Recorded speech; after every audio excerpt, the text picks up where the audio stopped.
কিমান সফল হ'ব পাৰিম নাজানো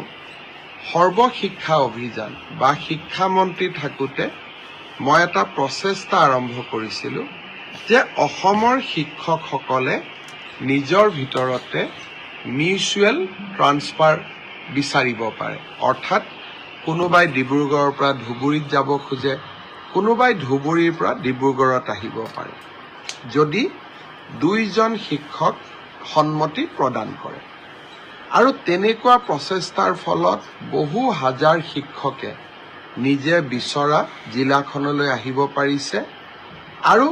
ইজনে সিজনৰ সহায়ক হৈছে এই ব্যৱস্থাটো আমি তৃতীয় আৰু চতুৰ্থ শ্ৰেণীৰ কৰ্মচাৰীৰ ক্ষেত্ৰতো আৰম্ভ কৰিব পাৰোঁ নেকি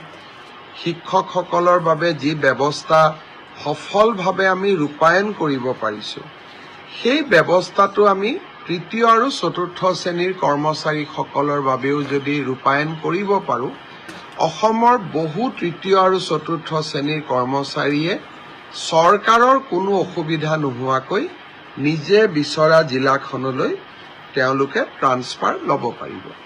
ধৰি ল'লোঁ শিলচৰৰ এজন চতুৰ্থ বৰ্গৰ কৰ্মচাৰীয়ে তেজপুৰত কাম কৰি আছে দৰং তেজপুৰ বা বিশ্বনাথ চাৰিআলিৰ কোনোবা এজন কৰ্মচাৰীয়ে শিলচৰত কাম কৰি আছে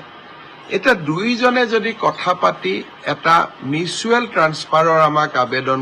কৰে পাৰস্পৰিক বদলিৰ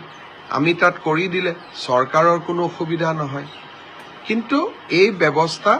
শিক্ষকৰ ক্ষেত্ৰত আছিলে তৃতীয় আৰু চতুৰ্থ বৰ্গৰ শ্ৰেণীৰ কৰ্মচাৰীৰ ক্ষেত্ৰত নাছিলে কেনেকৈ কৰিব পাৰোঁ মই তাক ভাবি আছোঁ তাৰ বাবে এটা পৰ্টেল লাগিব আবেদনৰ প্ৰক্ৰিয়া লাগিব সময়সীমা লাগিব ইজনে সিজনৰ লগত কথা পতাৰ সুবিধা দিব লাগিব কিন্তু তথাপিতো এই ব্যৱস্থাটো মই কৰাৰ বাবে চেষ্টা কৰি আছোঁ চিন্তা কৰি আছোঁ নিশ্চয় সফল হ'ব পাৰিম